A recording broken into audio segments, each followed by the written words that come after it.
ओम ज्ञानतिमिरान्धस्य ज्ञानञ्जनशलाकया चक्षुरुन्मिलितमेन तस्मै श्रीगुरुवे नमः। श्रीचैतन्यमनोभीष्टं स्थापितं येन भूतले स्वयं रूपकदा मह्यं ददाति स्वपदान्तिकं वन्देऽहं श्रीगुरु श्रीयुतपदकमलं। श्रीगुरून् वैष्णवाचं श्रीरूपं साग्रजातं सगण रघुनाथान्वितं तं सजीवं साद्वैतं सावधूतं परिजनसहितं कृष्णचैतन्यदेवं श्रीराधाकृष्णपादान् सगण ललिता श्रीविशाखान्विताश्च नित्यानंदम नमस्तुभ्यं प्रेमानंद प्रदायते कलौ कल्मषस्य नाशाय जानवीपते नमः। नमो महामदन्याय कृष्ण प्रेम प्रदायते कृष्णाय कृष्ण चैतन्य नामिने गौरद्विष नमः। अनर्पित चरिचिरात करुणावतीर्णो कलौ समर्पित उन्नत उज्ज्वल रस स्वभक्ति श्री हरिपुरुट सुंदर भूति कदम्ब संदीपितम सदा हृदय कंदरे स्मृत्वा सचिनंदनम संसार दुख जल दोपतितस्य कामा क्रोधादि निक्रम करे कवलीकृतस्य दुर्वासना निगडितस्य निराश्रयस्य चैतन्य चंद्र मम देहि पदावलंबम चैतन्य चंद्र मम हृदय कुंदम विकास्यम हृदय विधेय निज चिंतन भृंगरंगे किंचापराध तिमिर विद्य विदूयम पादामृतम सदय पाय दुर्गतम माम आजानुलंबित भुजो कनकावदातो संकीर्तने कपितरो कमलायताक्षो विश्वम्बरो द्विवरो धर्मपालो वंदे जगत्प्रिय करो करुणावतारो नमस्ते काल सत्याय जगन्नाथाय सुताय च सवृत्याय सपुत्राय सकलत्राय ते नमः। अतीर्णो साकरुण्यो परिच्छिन्नो सदीश्वर श्रीकृष्ण चैतन्य नित्यानंदो द्वय भ्रातरम भजे सहजयतु जयतु विशुद्ध विक्रमम् कनकाभ्यम कमलायते क्षणं वर्जानुनं विलंबितं खडुज बहुधा भक्तिरसाविनर्तकं जयतु जयतु देव कृष्ण चैतन्य चंद्रो जयतु जयतु कीर्तितस्य नित्यापवित्रम् जयतु जयतु वृतस्य विश्वेश्वमूर्ति जयतु जयतु नृत्यत्व स्वरूपाभ्रियाणां पंचतत्वात्मकं कृष्णं भक्तरूप स्वरूपं भक्तावतारं भक्ताख्यं नमामि भक्तशक्तिकं। जय श्री कृष्ण चैतन्य प्रभु नित्यानंद श्री अद्वैत गदाधर श्रीवासादि श्री गौर भक्तवृंद। हरे कृष्ण कृष्ण कृष्ण हरे हरे हरे राम राम राम हरे हरे। तो इसमें आज हम लोग को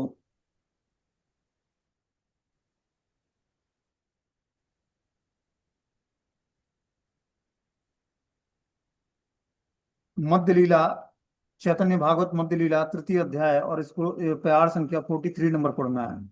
बोलते हैं संकीर्तन आरंभे मुहार अवतार भक्त जने लागी दुष्ट करीमो संहार सेवकेर द्रोह मुहि सहितेना पारो पुत्र यदि हय मोर तथापि संहारो पुत्र काटो आपनार सेवक लागिया मिथ्या नाही कही गुप्त सुना मन दिया ए काले करिनु मुहि पृथ्वी उद्धार हैला क्षितिर गर्भ परसे अमार हैला नरक नामे पुत्र महाबल आपने पुत्रेर धर्म कहिलु सकल महाराज हईलेना अमारा नंदन देव द्विज गुरु भक्त करे न पालन देव दोषे तहारा हईला दुष्ट संग संसर्ग हईला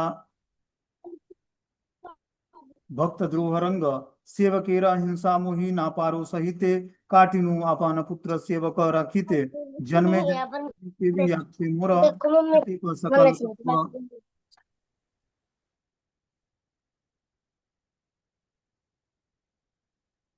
कहिला तुम्हारा सुनिया मुरारी गुप्त प्रभुर वचन विहल हईला गुप्त करेन क्रंदन मुरारी सहित गौर चंद्र जय जय जय यज्ञ वराह सेवक रक्षामय एत मत्त सर्व सेवक घरे घरे कृपया ठाकुर जाना एना अपनारे चिनिया सकल भृत प्रभु आपनार परम आनंदमय चित्त हईला सबार पाखंडी रे आर किह भय नाही करे हाटे घाटे सबे कृष्ण गाय उच्च स्वरे प्रभु संगे मिलिया सकल भक्तगण महानंदे अहर्निश करे संकीर्तन मिलिया सकल भक्त एहि नित्यानंद भाई ना देखिया बड़े दुखी दुखी गौरचंद्र। मेरा यह अवतार संकीर्तन प्रचार के लिए हुआ है। मैं भक्तजनों की रक्षा के लिए दुष्टों का संहार करूंगा। अपने सेवकों से द्रोह को मैं सहन नहीं कर सकता। वह द्रोही चाहे मेरा पुत्र ही क्यों ना हो, मैं भी उसे मार डालूंगा। अपने सेवक के लिए मैं अपने पुत्र को भी मार देता हूँ। मुरारी गुप्त, यह मैंने मिथ्या नहीं कहा है। ध्यान देकर सुनो। जिस समय मैंने पृथ्वी का उद्धार किया था उस समय मेरे स्पर्श से पृथ्वी के गर्भ ठहर गए थे। उसके नरक नाम का एक बड़ा बलवान पुत्र उत्पन्न हुआ था। उस अपने पुत्र को मैंने धर्म का सब तत्व समझा दिया था। मेरा पुत्र महाराज बन गया और देव द्विज गुरु और भक्तों का पालन करने लगा। परंतु दुर्भाग्यवश उस दुष्ट संग में पड़ गया और बाणासुर के दुष्ट संग से उस भक्त द्रोह का रंग चढ़ गया। परंतु मैं तो अपने सेवकों के प्रति हिंसा सहन नहीं कर सकता।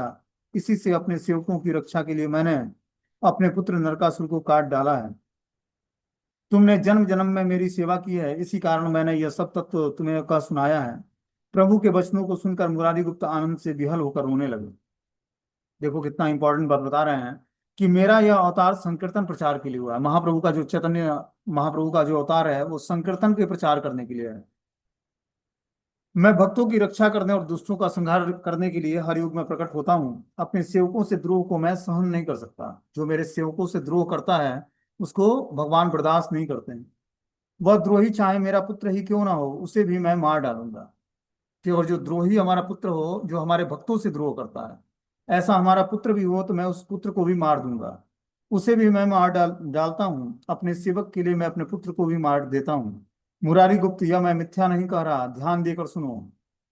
जिस समय मैंने पृथ्वी का उद्धार किया, उस समय मेरे स्पर्श से पृथ्वी ने के गर्भ ठहर गए थे, और उससे नरक नाम का एक बड़ा बलवान पुत्र उत्पन्न हुआ। मतलब पृथ्वी माता से नरक नाम का एक बड़ा पुत्र उत्पन्न हुआ, जो पृथ्वी भगवान के द्वारा गर्भस्थ की गई थी। उसे उस अपने पुत्र को मैंने धर्म का सब तत्व समझा दिया था। मेरा पुत्र महाराज बन गया, और वह देव द्विज गुरु और भक्तों का पालन करने लगा। परंतु दुर्भाग्यवश वह दुष्ट संग में पड़ गया, और बाणासुर के दुष्ट संग से उस पर भक्त द्रोह का रंग चढ़ गया।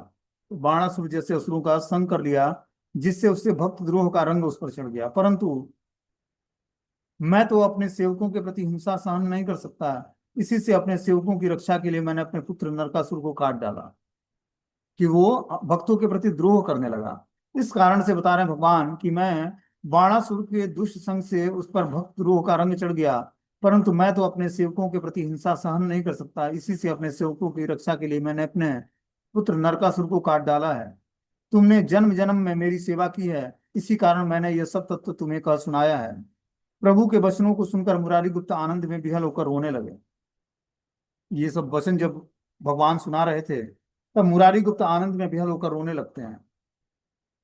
मुरारी गुप्त के साथ श्री गौरचंद्र की जय हो, जय हो। सेवकों की रक्षा करना ही जिनका धर्म है, उन यज्ञ वराह भगवान की जय हो। इस प्रकार प्रभु गौरचंद्र सब सेवकों के घर घर जाकर कृपा पूर्वक अपने स्वरूप को प्रकट करने लगे। सेवकों के हृदय भी अपने प्रभु को पहचान कर परम आनंद में पूर्ण हो गया। अब तो कोई भी भक्त पाखंडियों का भय नहीं करते। सब हाट और घाट में सर्वत्र ऊंचे स्वर से कृष्ण कृष्ण गा रहे थे, और सब भक्त प्रभु के साथ मिलकर बड़े आनंद से रात दिन कीर्तन कर रहे थे। एक नित्यानंद को छोड़कर सब भक्त प्रभु से आ मिलते थे, परंतु भाई को न देखकर प्रभु बड़े दुखी होते। ये सभी भक्त लोग आकर महाप्रभु से मिलते हैं, लेकिन नित्यानंद प्रभु को छोड़कर सारे भक्त मिलने आते हैं। लेकिन भाई को, मतलब नित्यानंद प्रभु को न देखकर भगवान बड़े दुखी होते हैं। बोलते हैं, मैंने संकीर्तन आरंभ करने से पहले साधारण कर्म फल बाध्य ब्राह्मण बटु के रूप में जगत को मोहित किया था। भगवान ने संकीर्तन आंदोलन शुरू करने से पहले, मतलब गुरु दीक्षा लेने से पहले, उन्होंने एक कर्म फल बाध्य ब्राह्मण बटु के रूप में अपना जगत को मोहित करने के लिए उन्होंने ऐसा रूप प्रस्तुत किया था, निमाई पंडित का। किंतु अब संकीर्तन के प्रचार के लिए मैंने वैकुंठ से प्रपंच में अवतीर्ण हुआ हूँ। किस कारण से? संकीर्तन के प्रचार के लिए वैकुंठ से प्रपंच में आया हूँ, भौतिक संसार में आया हूँ। मैंने ये सब लोगों को बता दिया है। मेरे यहाँ पर अवतरित होने का कारण यही है कि भक्त विद्वेषी असुरगण, जो भक्तों को उनके पारमार्थिक उन्नति में व्याघात उत्पन्न करके उन्हें नाना प्रकार के उपद्रुत करते हैं, उन सब उपद्रवों और बाधा विघ्नों से उनकी रक्षा करने के लिए मैं उन भक्तों द्वेषी गणों को ध्वंस करूंगा, कि जो पारमार्थिक उन्नति में व्याघात उत्पन्न करने वाले लोग हैं। भक्तों के समाज में भी भक्त बनने के बाद भी कितने लोग ऐसे होते हैं दुष्चरित्र के, वो अपने पोजीशन मेंटेन करने के लिए किसी को भी रोकना शुरू कर देते हैं। उनको रिस्पेक्ट चाहिए, उनको रिस्पेक्ट नहीं मिलेगा तो वो किसी भी निचले स्तर पर उतर जाएंगे। ऐसे भक्तों के समाज में भी कुछ लोग पाए जाते हैं, कि आज कुछ भक्त उसको रिस्पेक्ट दे रहे हैं, कल वो रिस्पेक्ट देना बंद कर दिए तो वो अपने असली स्वरूप में आ जाएगा। इसलिए ऐसे भक्तों से मैं सावधान रहना चाहिए। पहले तो भक्ति के धरातल पर हमें ज्यादा दोस्ती मित्रता किसी से नहीं करनी है। भक्तों के समाज में बहुत ही रिजर्व रहना है, क्योंकि सभी अपने अपने गुणों और अपने अपने कर्मों के कारण जूझ रहा है हर व्यक्ति। हमें क्या करना है? अपने ज्यादा टाइम को इन्वेस्ट करना है शास्त्रों को पढ़ने में, हरि नाम के जप में, भगवान के सिद्धों की सेवा में, भगवान की तदीय वस्तु की सेवा में। इस भौतिक संसार में, प्रपंच में फंसे भक्तों का समाज बोले या फिर भौतिकतावादी समाज बोले, बस डिफरेंस ये है कि चलो भाई भक्त नाम जप करता है, लेकिन अभी पूर्ण रूपेण शुद्ध नहीं है वो। और जब तक पूर्ण रूपेण शुद्ध नहीं है तब तक हमें इस प्रपंचों से बचना पड़ेगा। ऐसे लोगों का संग त्याग देना होगा जो रिस्पेक्ट की इच्छा करने के लिए किसी भी हद तक नीचे उतर सकते हैं।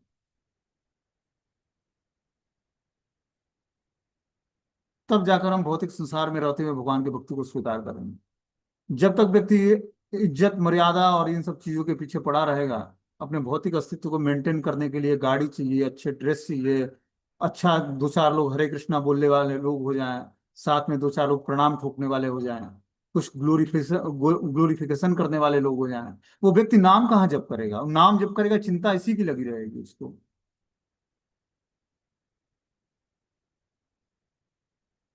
तो ऐसे व्यक्ति का कल्याण कभी नहीं होना है, उसका कल्याण भी नहीं होगा, उसके अंडर में रहने वाले व्यक्ति का भी कल्याण नहीं होगा। इसीलिए हमें बहुत ही सतर्कता पूर्वक ऐसे लोगों से बच के भक्ति करनी पड़ेगी। भक्ति करने के लिए सबसे अच्छा उपाय है, एक आध व्यक्ति जो गंभीर भक्त है उससे हमारा जान पहचान हो, उससे थोड़ी सी हमें सहायता लेकर अपने भक्ति को आराम से, जिस हिसाब से शास्त्रों में बताया गया है, जिस हिसाब से गुरुजनों ने हमें मॉर्निंग प्रोग्राम दिया है, इवनिंग प्रोग्राम दिया है, उस प्रोग्राम को अच्छे तरीके से हम करें और अपने घर में आराम से पड़े रहें। मंदिर जाएं रिजर्व होकर, भगवान को प्रणाम करना है, भक्तों को प्रणाम करना है, आशीर्वाद लेना है, कथा सुननी है, भगवान को प्रणाम करना है, जो भी है उसको प्रॉपर तरीके से पंक्चुअलिटी से कर कर आराम से बिना अपराध किए घर में चले आए अपने। तब जाकर आपकी भक्ति सुरक्षित रहेगी। जाकर रिलेशनशिप मेंटेन करोगे तो कुछ होने वाला नहीं है। त्योहार फेस्टिवल्स में उन सेवाओं को ना करें जिससे हमारी कॉन्सियसनेस लूज हो जाती है। उस सेवाओं का कोई बेनिफिट नहीं है हमारे जीवन में। कि सेवा किया और हमारी जो पवित्र कॉन्सियसनेस थी भक्तों के एसोसिएशन में आने मात्र से दूषित हो गई। जैसे जैसे भक्ति में हम ग्रोथ करते जाते हैं, हमें फेस्टिवल्स ऑर्गेनाइज करना है, भगवान की जन्माष्टमी, राधाष्टमी, रामनवमी, गौर पूर्णिमा, चाहे जो भी है। हमारे घर में श्री विग्रह है भगवान के, आराम से उनको स्नान कराएं, उनको ड्रेस, नए ड्रेस पहनाएं, तिलक चंदन माला जो भी हम ऑफरिंग कर सकते हैं उनको ऑफरिंग करें, अच्छे तरीके से भगवान को भोग लगाएं। श्री विग्रह नहीं है तो हम मंदिर जाते भी हैं तो हम अपने घर में पहले तो नाम जप करें, 64 माला का जप करें फेस्टिवल्स में, अच्छे तरीके से जो है भगवान की स्तुति पाठ करें, जिस भी भगवान के जिस भी फॉर्म की का जो अवतार हुआ है उस अवतारों की कथा सुने या पढ़ें और खुद ग्लोरीफाई करें भगवान को। और उसके बाद मंदिर जाकर भगवान का दर्शन करना है, प्रणाम करना है। फेस्टिवल्स में कुछ पार्टिसिपेट करने हैं, जैसे आरती है, चाहे कुछ ऐसे इस चीज तरह की चीजें हैं, जिससे हमारे कॉन्सियसनेस का डेविएशन ना हो। क्योंकि चेतना को पवित्र रखने के लिए, पवित्र बनाने के लिए और पवित्र मेंटेन करने के लिए हमें बड़े ही सुरक्षित रखना पड़ेगा अपने। 81 तरह के भक्तों में अपनी स्थिति हमें जाननी पड़ेगी और उस हिसाब से अपने को मेंटेन करना पड़ेगा। तब जाकर हमारी भक्ति सुरक्षित बनी रहेगी। सारा खेल जो है चेतना का है। चेतना में ही वासना आती है, चेतने में ही पॉल्यूटेड थॉट्स उत्पन्न होते हैं, और चेतना बिगड़ने पर ही हम तमोगुण के लक्षण प्रकट करते हैं। तो अपने कॉन्सियसनेस को अगर जो हम संभाल कर स्थिर रखेंगे, तभी जाकर हम आध्यात्मिक जीवन में प्रोग्रेस करेंगे। हर एक एक्टिविटी का उद्देश्य क्या है? भगवान को प्रसन्न करना, अपनी चेतना को पवित्र रखना। तो हमारे जो भी हम एक्टिविटी करते हैं, चाहे फेस्टिवल्स को लेकर करें या फिर सुबह के मॉर्निंग प्रोग्राम को लेकर करें, या कोई कोई गुरु वैष्णव आता है, उससे हमारी चेतना दूषित नहीं होनी चाहिए, उस सेवा से या उस एसोसिएशन से। हमारा विश्वास भगवान पर और गुरु पर कम नहीं होना चाहिए। तब इसका मतलब हमने जो फेस्टिवल्स ऑर्गेनाइज किया या सेलिब्रेट करा वो बिल्कुल परफेक्ट रहा। लेकिन अगर जो सेलिब्रेशन से अगर जो हमारी चेतना दूषित हो जाती है, या हमारे अंदर कॉन्सियसनेस पवित्र नहीं रहती है, भौतिक भोग की इच्छाएं, अब जैसे 31 दिसंबर मनाया जाता है, उसका क्या मतलब है?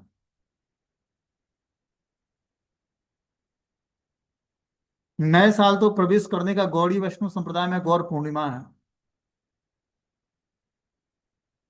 प्रचार करने का बहुत सारा आचार्यों ने मेथड बताया है, ऐसा मेथड तो कहीं नहीं बताया। हर चीजों को भगवान से आप जोड़ते हो, ठीक है, अच्छी बात है। लेकिन क्या करना है कि हमें नाम संकीर्तन से जोड़ना। अलग अलग तरीके के एंटरटेनमेंट के अलग अलग साधन है। अब वो हर चीजों को भगवान की भक्ति से जोड़ना है, इसके लिए बहुत ही व्यक्ति निचले लेवल पर उतर जाता है और धीरे धीरे भक्ति लुप्त हो जाती है, उसी चीजों को एब्जॉर्ब कर लेता है वो। क्योंकि हर व्यक्ति मेटेरियल पाथ पर वो खोज करने में लगा है कि कैसे इसको आध्यात्मिक बनाए। अरे जो आचार्यों ने जिस मूड में जिन चीजों को आध्यात्मिक बनाकर स्वीकार किया है, उतना ही आप स्वीकार कर लो, आध्यात्मिक जीवन में प्रोग्रेस कर पाओगे और प्रचार कर पाओगे और अच्छे एक जेंटलमैन की तरह आध्यात्मिक जीवन को जी पाओगे। आपको आगे अधिक कुछ खोज न तो करने की जरूरत है और न कुछ आविष्कार करने की जरूरत है। जितना आचार्यों ने आविष्कार कर दिया है, बना दिया है, उसको एज इट इज पालन करो, उसी को स्वीकार करो, ये बस।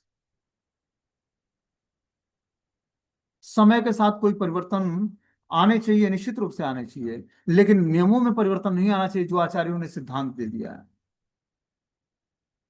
तब जाकर हम अपने को सुरक्षित पाएंगे। तब जाकर यह आंदोलन, जो महाप्रभु का है, चैतन्य देव का आंदोलन है, ये अच्छे तरीके से चल पाएगा। नहीं तो आपस में ही अपसंप्रदाय उत्पन्न हो जाएंगे। भक्ति विनोद ठाकुर जी ने बाहर के अपसंप्रदाय को बंद किया। यहाँ बड़े संस्थानों में या छोटे संस्थानों में आपस में ही मतभेद रहेगा, तो कहाँ से ग्रोथ करेगा। इसीलिए बहुत ही एसोसिएशन बहुत ही सोच समझ के करना है हमें, तब जाकर हम पवित्रता को धारण कर पाएंगे। बोलते हैं कि इस प्रकार प्रभु गौर चंद्र सब सेवकों के घर घर जाकर कृपया पूर्वक अपने स्वरूप को प्रकट करने लगे। सेवकों के हृदय भी अपने प्रभु की पहचान कर परम आनंद में पूर्ण हो गया। अब तो कोई भी भक्त पाखंडियों का भय नहीं करते, सब हाट घाट सर्वत्र ऊंचे स्वर से कृष्ण कृष्ण गा रहे थे और सब भक्त प्रभु के साथ मिलकर बड़े आनंद से रात दिन कीर्तन कर रहे थे। एक नित्यानंद को छोड़कर सब भक्त प्रभु से आ मिले, परंतु भाई को न देखकर प्रभु बड़े दुखी हुए। बोलते हैं कि मैंने संकीर्तन आरंभ करने से पहले साधारण कर्म फल बाध्य ब्राह्मण बटु के रूप में जगत को मोहित किया था, किंतु अब संकीर्तन के प्रचार के लिए मैंने वैकुंठ से प्रपंच में अवतीर्ण हुआ हूँ। मैंने यह सब लोगों को बता दिया है कि मेरे यहाँ पर अवतरित होने का कारण यही है कि भक्त विद्वेषी असुरगण जो भक्तों को उनके पारमार्थिक उन्नत में व्याघात उत्पन्न करते हैं, उन्हें नाना प्रकार के उपद्रुत करते हैं, उन सब उपद्रवों तथा बाधा विघ्नों से उनकी रक्षा करने के लिए मैं उन भक्त विद्वेषी गणों को ध्वस्त करूंगा। तो देखो, जब हम प्रचार नहीं करते हैं, तब तक हम लोग, और जो अपनी चेतना को संभाल कर स्थिर करके और नाम जप करते हैं, कथाओं को सुनते हैं, भगवान के भक्तों की सेवा करते हैं या उनका एसोसिएशन करते हैं, तो एज ए वैकुंठ में वास करते हैं, क्योंकि हमारी चेतना भगवान में लगी होती है। लेकिन जैसे आप प्रचार करने के लिए जब फील्ड में उतरोगे, तो बता रहे हैं कि वैकुंठ से प्रपंच में अवतीर्ण होना है। और उस समय हमें बहुत ही अपनी चेतना को दृढ़ता पूर्वक भगवान में स्थिर करना बड़ा मुश्किल होता है। जब व्यक्ति प्रचार के लेवल पर उतरता है, तो बहुत ही निचले लेवल पर जाकर सबको मेंटेन करना होता है, और वहीं से डेविएशन शुरू होता है, वहीं से आकर्षण शुरू होता है। क्योंकि भौतिक संसार में जब आप देखोगे कि भौतिक संसार में लोगों को मेंटेन करने के लिए या उसको भक्त बनाने के लिए उसके लेवल पर उतरना पड़ेगा, उसके जैसे बात करना पड़ेगा, उसके जैसा उसके साथ व्यवहार करना पड़ेगा। तब वो धीरे धीरे आपको समझेगा कि हमारे मित्र हैं जी ये। सभी लोग इस भाव से नहीं जुड़ते कि हमारे गुरु जी हैं, जो हमें पढ़ा रहे हैं, जो हमें आगे दीक्षा देंगे, सब इस भाव से नहीं जुड़ते। मोस्टली लोग हाव भाव, उसकी सुंदरता, स्वरूप, बातचीत करने का तरीका, कितना मजाक कर लेता है, कितना हंसा खिला लेता है, इससे लोग उससे जुड़ जाते हैं। क्योंकि भक्ति के बारे में उनको पता नहीं है कि भक्ति है क्या। भक्ति बहुत ही सीरियस सब्जेक्ट है। तो हाव भाव दिखाकर व्यक्ति तो आकर्षित तो कर लेता है, तो भक्ति में जुड़ भी जाता है, भक्ति करता भी है। लेकिन आगे जब तक वो सीरियस सीरियस होकर सीरियस भक्तों का संग नहीं करेगा, तब तक आध्यात्मिक जीवन में प्रोग्रेस कैसे करेगा। उसके लिए क्या करना पड़ेगा, हमें संकीर्तन में जुड़ना पड़ेगा, गंभीर भक्तों का संग करना पड़ेगा, आचार्यों के दिए हुए सिद्धांतों को बहुत ही दृढ़तापूर्वक पालन करना पड़ेगा। चलो, मोटिवेट करने के लिए शुरुआत में बहुत इच्छा है कि हम उसको उसके लेवल पर उतर कर उसको प्रचार करके उसको किसी तरह भक्ति से भगवान से जोड़ देते हैं। लेकिन धीरे धीरे उसको परिपक्व बनाना पड़ेगा। प्रचारक का ये भी धर्म है। तो परिपक्व बनाने के लिए उसको भक्ति के सिद्धांतों को समझाना पड़ेगा, और अगला व्यक्ति जो श्रोता है उसको भी स्वीकार करना पड़ेगा। वो जान गया कि भक्ति जो है हमें बहुत ही रेयर मिला है, मनुष्य जीवन बहुत ही रेयर मिला। उसमें हमने भगवान की भक्ति को जो प्राप्त किया ये बहुत ही, मनुष्य जीवन बहुत ही दुर्लभ है। दुर्लभ भगवान की भक्ति है, दुर्लभ भगवान के भक्तों का संग है। जो मिल गया उसको एज स्वीकार करके पूर्ण रूपेण रिस्पेक्टेड वे में हमें उसको क्या करना पड़ेगा, समझना पड़ेगा और ऑपरेट करना पड़ेगा। तब जाकर हम आध्यात्मिक प्रोग्रेस कर पाएंगे। बता रहे हैं कि यहाँ पर मेरे मेरे यहाँ पर अवतरित होने का कारण यही है कि भक्त विद्वेषी असुरगण जो भक्तों को उनके पारमार्थिक उन्नत में व्याघात उत्पन्न करते हैं, उन्हें नाना प्रकार के उपद्रुत करते हैं, उन सब उपद्रवों तथा बाधा विघ्नों से उनकी रक्षा करने के लिए मैं उन भक्त विद्वेषी गणों को ध्वस्त करूंगा। तो भक्तों के समाज में भी भक्तों से द्वेष करने वाले लोग होते हैं। ऐसे भक्त विद्वेषी लोगों से मैं, जो उपद्रव और बाधा विघ्न डालने वाले और द्वेषी गण हैं, उनको उनसे मैं सावधानी पूर्वक निपटना पड़ेगा, उनसे दूरी बनानी पड़ेगी। मैं अपने भक्तों से विद्वेष करने वालों के आचरण को तनिक भी सहन नहीं करता। यदि मेरा पुत्र भी मेरे भक्त से विद्वेष करता है तो उस पुत्र प्रिय पुत्र का विनाश करने के लिए मैं प्रस्तुत होऊंगा। यहाँ तक कि मैं भगवत भक्त के लिए अपने निजी पुत्र को भी काट कर फेंक सकता हूँ। यह सत्य बात है, मैं यथार्थ रूप में तुम्हारे सामने कह रहा हूँ, यह मेरी कोई अतिशयोक्ति नहीं है। मैंने जब जल में डूबती हुई धरणी को ऊपर उठाया था, तब उसके साथ मेरे स्पर्श से उसके गर्भ का संचार हुआ था, और इस प्रकार उसी संस्पर्श से मेरा नरक नामक एक महाबलशाली पुत्र उत्पन्न हुआ था। उसे मैंने धर्मोपदेश दिया था। मेरे स्वदेश को प्राप्त करके उसका जीवन कुछ एक दिनों तक को पवित्र रहा। फिर काल के प्रभाव से बाण राजा के दुष्ट संसर्ग के कारण उसमें भक्तों के प्रति विरुद्ध आचरण का कौतुक उपस्थित हो गया। मैं किसी प्रकार भी अपने प्रिय वृत्तों के प्रति व्यक्तियों की ईर्ष्या और द्वेष को सहन नहीं कर सकता हूँ। इसलिए भक्तों का पक्ष ग्रहण करके मैंने अपने प्रिय पुत्र को भी काट कर फेंक दिया था। तो भगवान ने नरकासुर का वध किया था, जो कि स्वयं धरती का पुत्र था। किस कारण से किया था? क्योंकि वो धीरे धीरे आसुरी लक्षणों को प्राप्त कर चुका था। किसके संग से? वाणासुर के संग से। और इस कारण से भगवान ने उसको नरकासुर का वध किया था। बोलते हैं भक्तों की रक्षा करने वाला यज्ञ वराह की जय हो, और मुरारी के साथ गौरचंद्र की बारंबार जय हो। जब गौर हरि ने सबसे निकट अपना रूप प्रकाशित किया था, उस समय सभी लोग जड़ता की नाना प्रकार की असुविधाओं का परित्याग करके चिन्मय आनंद में परिणत हो गए थे। इसलिए वे सब भक्त सर्वक्षण हाट और घाट सब स्थानों पर उच्च स्वर से कृष्ण गान करते हुए पाखंडियों के कल्पित राज्य भय से भयभीत नहीं हुए। श्री गौर सुंदर के साथ सर्वक्षण कीर्तन के रंग में नित्यानंद के अतिरिक्त और सभी ने योगदान किया था। यह देखकर महाप्रभु नित्यानंद के विरह में विशेष रूप से दुखी हुए थे। तो महाप्रभु जब संकीर्तन करते सर्वक्षण संकीर्तन के रंग में, तो नित्यानंद के अतिरिक्त सभी भक्तों ने योगदान दिया उसमें संकीर्तन में। यह देखकर महाप्रभु नित्यानंद के विरह में विशेष रूप से दुखी हो गए कि नित्यानंद कहाँ चला गया। बोलते हैं निरंतर नित्यानंद स्मरणे विश्वम्भर, जानी लेना नित्यानंद अनंत ईश्वर, प्रसंगे सुनः नित्यानंदेरा आख्यान, सूत्र रूपे जन्म कर्म किछु कहितान।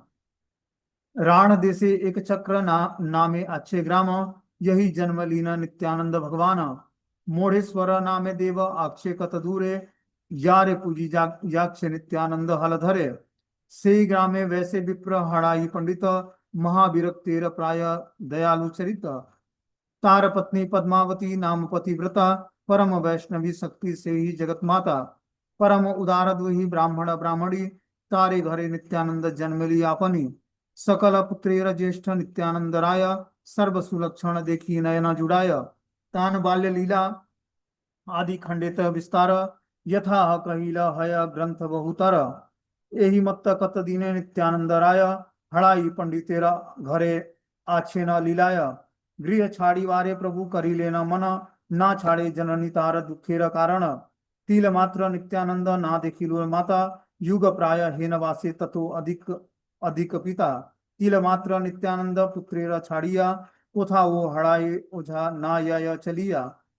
किवा कृषि कर्म किवा यजमान घरे किवा हटे किवा वाटे यत कर्म करे पाछे यदि नित्यानंद चंद्र चली आय तिला धारे सते सते कवार उलटिया चाय धरिया धरिया पुनः आलिंगन करे ननीर पुतली एन मिलाय शरीरे यही मत्र पुत्र संगे बुले सर्वठाई प्राण हिला नित्यानंद शरीर हड़ाई अंतर्यामी नित्यानंद यह सब जाने पितृ सुख व धर्म पाली अच्छे पिता सने।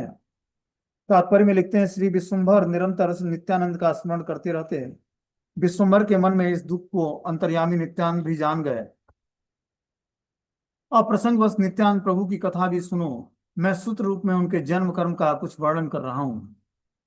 राण देश के एक चक्र नाम ग्राम में जहाँ भगवान नित्यानंद का प्राकट्य हुआ था, वहां से थोड़ी दूरी पर मुंडेश्वर नाम के महादेव हैं, जिनकी पूजा हलधर नित्यानंद प्रभु ने की थी। उस ग्राम में हड़ाई पंडित नाम के एक ब्राह्मण रहते थे। वे बड़े विरक्त और दयालु स्वभाव के थे। उनकी पत्नी पद्मावती बड़ी पतिव्रता, परम वैष्णव, शक्तियुक्त और जगत माता थी। ब्राह्मणी दोनों बड़े उदार थे। उन्हीं के घर में स्वयं नित्यानंद प्रभु प्रकट हुए थे। उन सब पुत्रों में श्री नित्यानंद राय ज्येष्ठ थे। वे ऐसे सर्व सुलक्षण युक्त थे कि उनके दर्शन करके सबके नयन शीतल हो जाते थे। उनकी बाल लीलाओं का वर्णन आदि खंड में विस्तार पूर्वक किया गया है, अतः ग्रंथ विस्तार भय से उनका वर्णन पूर्ण नहीं किया जा रहा है। इस प्रकार कुछ दिन नित्यानंद राय हड़ाई पंडित के घर में लीला करते रहे। फिर प्रभु ने घर छोड़ने का विचार किया, परंतु माता पिता दुखी होंगे यह सोचकर वे तुरंत घर नहीं छोड़े। एक पल भर भी नित्यानंद को न देखने पर उनकी माता को एक युग के समान अनुभव होता था और अपने पिता को तो उससे भी अधिक प्रतीत होता था।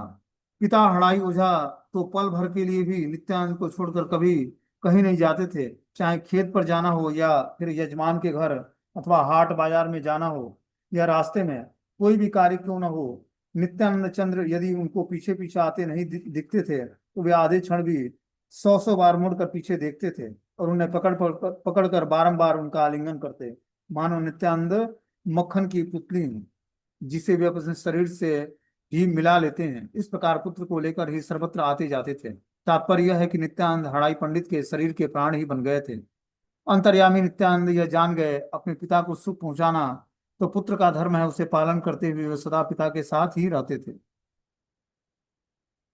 तो यहाँ पर नित्यानंद प्रभु के जन्म का वर्णन किया गया है कि राढ़ देश के एक चित्रधाम में नित्यानंद प्रभु का प्राकट्य हुआ था। उनके पिता का नाम हड़ाई पंडित था और माता का नाम पद्मावती था, जो पतिव्रता स्त्री थी और परम वैष्णवी शक्ति युक्त जगत माता थी। ये जो ब्राह्मण ब्राह्मणी थे दोनों बड़े उदार थे, जो महाप्रभु के नित्यानंद प्रभु के पिता और माता जी थे, हड़ाई पंडित और पद्मावती माता। उन्हीं के घर में स्वयं भगवान नित्यानंद प्रभु प्रकट हुए। उन सब पुत्रों में नित्यानंद प्रभु ज्येष्ठ पुत्र थे। वे सब सर्व सुलक्षण युक्त थे। उनके दर्शन करके सबके नयन शीतल हो जाते थे, इतना सुंदर उनका स्वरूप था। आगे बता रहे हैं कि जो है इस प्रकार कुछ दिन नित्यानंद राय हड़ाई पंडित के घर में लीला करते रहे। तब 12 वर्षों तक अपने माता पिता के साथ नित्यानंद प्रभु थे। उसके बाद एक सन्यासी आते हैं और नित्यानंद प्रभु को तीर्थाटन पर ले जाते हैं। बोलते हैं फिर प्रभु ने घर छोड़ने का विचार किया, परंतु माता पिता दुखी हो गए। यह सोचकर वे तुरंत घर नहीं छोड़े। एक पल भर भी नित्यानंद को न देखने पर उनकी माता एक युग के समान अनुभव होती थी। पिता को तो उससे भी अधिक प्रतीत होता था। पिता हड़ाई ओझा तो पल भर के लिए भी नित्यानंद को छोड़कर कभी कहीं नहीं जाते थे। चाहे खेत पर जाना हो या यजमान के घर अथवा हाट बाजार में या रास्ते में कोई भी कार्य क्यों न हो, नित्यानंद यदि उनको पीछे पीछे आते नहीं देखते तो आधे क्षण में वो 100 बार मुड़कर पीछे देखते थे। इतना प्रेम करते हड़ाई पंडित अपने पुत्र नित्यानंद से। उन्हें पकड़ पकड़ कर बारंबार उनका आलिंगन करते और उतारे कि नित्यानंद हड़ाई पंडित के शरीर के प्राण ही बन गए थे। अंतर्यामी नित्यानंद यह सब जानते थे, अतः पिता को सुख पहुंचाकर अपने पुत्र का धर्म पालन करते। उन्हें पालन करते हुए वे सदा पिता के साथ ही रहा करते थे। विश्वम्भर नित्यानंद के अभाव में सर्व क्षण उनकी चिंता करते करते उनके स्वरूप को जान गए थे। महाप्रभु नित्यानंद प्रभु को अनंत वासुदेव ईश्वर तत्व के रूप में जानते थे। भगवान नित्यानंद ने गंगा के पश्चिमांश राढ़ देश में एक चक्र नामक ग्राम में जन्म ग्रहण किया था। उसी की थोड़ी दूर पर मूढ़ेश्वर नामक एक शिवलिंग विराजमान है। प्रभु नित्यानंद ने किसी भी समय वहां शिव जी की पूजा की थी। बोलते हैं प्रभु नित्यानंद साधारण कर्म अभिलाषी मायाबद्ध जीवों की भांति माता पिता के स्नेह में आबद्ध न रहकर जीवों के मंगल के लिए घर छोड़ने की इच्छा करते करते थे। परम परम वात्सल्य माता पिता उनको एक मुहूर्त के लिए भी नहीं छोड़ते थे। इसलिए नित्यानंद प्रभु बहुत ही दुखी रहते थे। माता पिता थोड़े समय के लिए भी उनको आंखों से दूर न रखने की अभिलाषा में सर्वदा ही उनको अपने पास रखा करते थे। वे घर के कामों में, खेतों में काम में और यजमान के कार्यों में, भ्रमण के समय, द्रव्य आदि संग्रह के समय सर्वदा कहीं भी पुत्र को घर को छोड़ने नहीं देते। इस आशंका से अपने पीछे पीछे चलने वाले पुत्र के ऊपर बारंबार दृष्टिपात करते थे। पिता सर्वत्र पुत्र को साथ लेकर ही आते जाते और पुत्र वात्सल्य के कारण सर्व क्षण उन्हें अपनी गोद में ही रखते थे। शरीर और प्राण एकत्र समाविष्ट रहकर एकत्व का परिचय देता है, वैसे ही नित्यानंद प्रभु के पिता अड़ाई पंडित शरीर के समान पुत्र और शरीर के साथ संबंध प्राणों की भांति सदा एक साथ अवस्थित रहते थे। तो इतना प्रेम करते वो, जिस तरह प्राण और शरीर एक साथ रहता है कि बिना शरीर के प्राण का कोई अस्तित्व नहीं है, उसी तरह हड़ाई पंडित एक पल भी नित्यानंद प्रभु के बिना नहीं रह सकते थे। इतना वो अपने पुत्र से प्रेम करते। नित्यानंद प्रभु साक्षात परम विष्णु, परमात्मा विष्णु हैं। इसलिए यह सब उनकी सम्यक उपलब्धियों का विषय है। पिता के साथ पितृ सुख को बढ़ाने के लिए वे उसी प्रकार के से पिता की सेवा में नियुक्त थे। तो जो नित्यानंद प्रभु हैं साक्षात विष्णु तत्व ही, परमात्मा ही हैं, जो कि गुरु तत्व की श्रेणी में आते हैं। पिता के साथ पितृ सुख को बढ़ाने के लिए वे उसी के भाव में पिता की सेवा में नियुक्त हुए थे। आगे बता रहे कि देव एक दीन एक सन्यासी सुंदर आय लेना नित्यानंद जनकेर घर। नित्यानंद पिता ताने भिक्षा कराइल राखी लेना परम आनंद युक्त हैया। सर्वरात्रि नित्यानंद पिता तारा संगे आक्षी लेना कृष्ण कथा कथन प्रसंगे। गंतु काम सन्यासी हैला उषा काले नित्यानंद पिता प्रति न्यासी वर बले। न्यासी बले एक भिक्षा अक्षय अमार नित्यानंद पिता बले ए इच्छा तुम्हारा। न्यासी बले करिवाड़ तीर्थ पर्यटन संहति अमार भाल नाही का ब्राह्मण। यही ये सकल ज्येष्ठ नंदन तुम्हार कत दिन लागी देह संहति अमार। प्राण अतिरिक्त अमी देखी वे उहाने सर्व तीर्थ देखी वे न विविध विधाने। सुनिया न्यासीर वाक्य शुद्ध विप्रवर मने मने चित्त बड़ हैला कातर। प्राण भिक्षा करी न अमारा सन्यासी ना दिले न सर्वनाश है हे नवासी। भिक्षुकेरा पूर्व महापुरुष सकल प्राण दान दिया छे न करिया मंगल। रामचंद्र पुत्र दशरथे न जीवन पूर्व विश्वामित्रता ने करिला याचन। यद्यपि यह राम बिना राम नहीं जिए तथापि दिले न यही पुराणे ते कहे। सीता वृतांत आजी हैला अमार ये संकट ए धर्म संकट कृष्ण रक्षा कर मोर। देवे से यही वस्तु की नहीं में से मति अन्यथा लक्ष्मण हिने गृहते उत्पत्ति। भाविया चलीला विप्र ब्राह्मणी स्थाने आनुपूर्वे कहिले न सर्व विवरणे। सुनिया बलिला पतिव्रता जन्म माता ये तो मारा इच्छा प्रभु से ही मोर कथा। बता रहे कि देव योग से एक दिन एक सुंदर सन्यासी श्री नित्यानंद प्रभु के पिता के घर पर आया। श्री नित्यानंद के पिता ने उनको भिक्षा मतलब भोजन कराकर अपने यहाँ बड़े ही आनंद से ठहराया और सारी रात कृष्ण कथा कहते कहते सुनते हुए वे उनके पास बड़े आनंद से बैठे रहे। प्रातःकाल सन्यासी आने के लिए तैयार हुए तो नित्यानंद के पिता से बोले कि मेरी एक भिक्षा है। नित्यानंद के पिता ने कहा कि जैसी आपकी इच्छा। सन्यासी ने कहा कि मेरे मन में तीर्थ भ्रमण का विचार है, परंतु मेरे साथ कोई अच्छा सा ब्राह्मण नहीं है। यह जो आपका सबसे बड़ा पुत्र है उसे कुछ दिनों के लिए मेरे साथ जाने के लिए दे दें। मैं अपने प्राणों से भी अधिक इसकी देखभाल करूंगा और नाना प्रकार के सब तीर्थों के दर्शन भी उसको हो जाएंगे। सन्यासी के वचनों को सुनकर शुद्ध हृदय वाला विप्र वर बड़े दुखी हुए और मन ही मन सोचने लगे कि सन्यासी के पुत्र के ही नहीं मेरे प्राणों की भी भिक्षा मांगी है। अब यदि नहीं देता हूं तो कहीं हमारा सर्वनाश न हो जाए। पूर्व काल में सब महापुरुष भिक्षुक को आनंद पूर्वक अपने प्राणों तक का दान करते थे।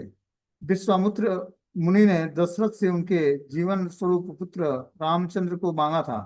यद्यपि श्री राम के बिना राजा दशरथ जीवित नहीं रह सकते थे, तथापि उन्होंने पुत्र को दे दिया, ऐसा ही तो पुराण कहते हैं। वैसा ही प्रसंग आज भी मेरे सामने भी आ गया है। वे कृष्ण इस धर्म संकट से मेरी रक्षा करें।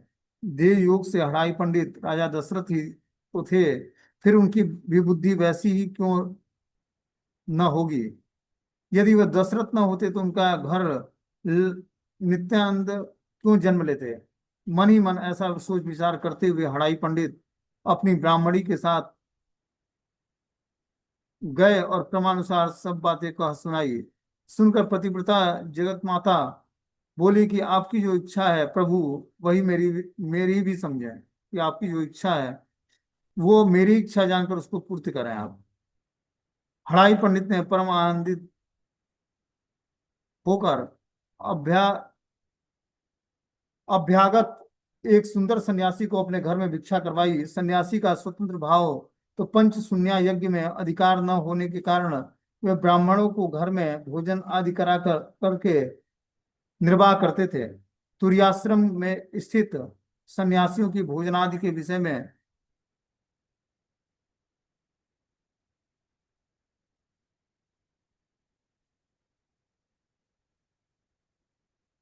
बोले सन्यासियों के स्वतंत्र भाव से पंचसूना यज्ञ में प्रतिकार न करने के कारण वे ब्राह्मणों के घर में भोजन आदि करके निर्वाह करते थे। तुर्याश्रम में स्थित सन्यासी की भोजनादि के विषय में निष्कपट भाव सेवा ही गृहस्थ का प्रधान कर्तव्य है। तो क्या बता रहे हैं यहाँ पर कि जो है, जो तुर्याश्रम मतलब चतुर्थ आश्रम है, संन्यास आश्रम में है, उस सन्यासी का उत्तरदायित्व बनता है कि भोजन आदि के विषय में निष्कपट सेवा ही गृहस्थ का धर्म है। उस गृहस्थ के इस धर्म को स्वीकार करें। जो व्यक्ति संन्यास में स्थिर स्थिर है उसको गृहस्थों के घर का भोजन करना चाहिए निष्कपट भाव से। हड़ाई पंडित ने संन्यास के भोजन आदि कराकर उसके साथ कृष्ण कथा प्रसंग में रात्रि का सारा समय अतिवाहित किया। सन्यासी गण गृहस्थ के घर में अधिक समय बिताकर उन्हें स्नेह में आबद्ध नहीं होते हैं। इसलिए दूसरे दिन प्रभात में जब सन्यासी पंडित का घर परित्याग करके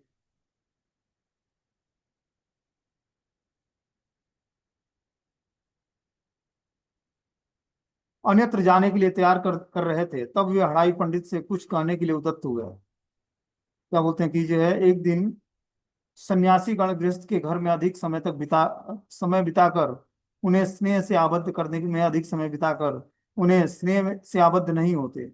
इसलिए दूसरे दिन प्रभात में जब सन्यासी पंडित का घर परित्याग करके अन्यत्र जाने के लिए तैयारी कर रहा था, तभी हड़ाई पंडित ने कुछ कहने के लिए उद्यत हुए। बोलते हैं वैष्णव सन्यासी ने कहा कि मेरी एक प्रार्थना है।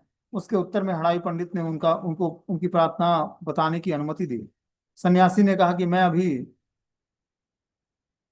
तीर्थ पर्यटन में व्यस्त हूँ। अग्नि प्रज्वलित करके रंध्रादि कार्य करना सन्यासी का धर्म नहीं है, मतलब भोजन बनाना सन्यासी का धर्म नहीं है। कहीं भी ब्राह्मण का अभाव होने पर भोजन के समय भोज्य की प्राप्ति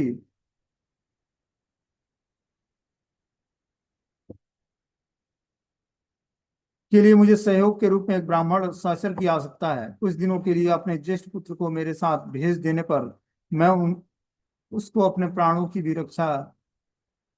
से भी अधिक स्नेह करूंगा। साथ ही तुम्हारे पुत्र को भी मैं नाना तीर्थों में पर्यटक के से विशेष लक्षण प्राप्त कराऊंगा।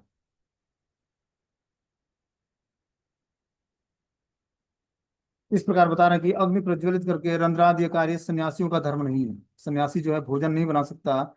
कभी भी ब्राह्मण का अभाव होने पर भोजन के समय भोज्य की प्राप्ति के लिए मुझे सहयोगी के रूप में एक ब्राह्मण सहचर की आवश्यकता है। इस प्रकार कुछ दिनों के लिए अपने ज्येष्ठ पुत्र को मेरे पास भेज देने का प्रयास करें। उससे अपने प्राणों की भी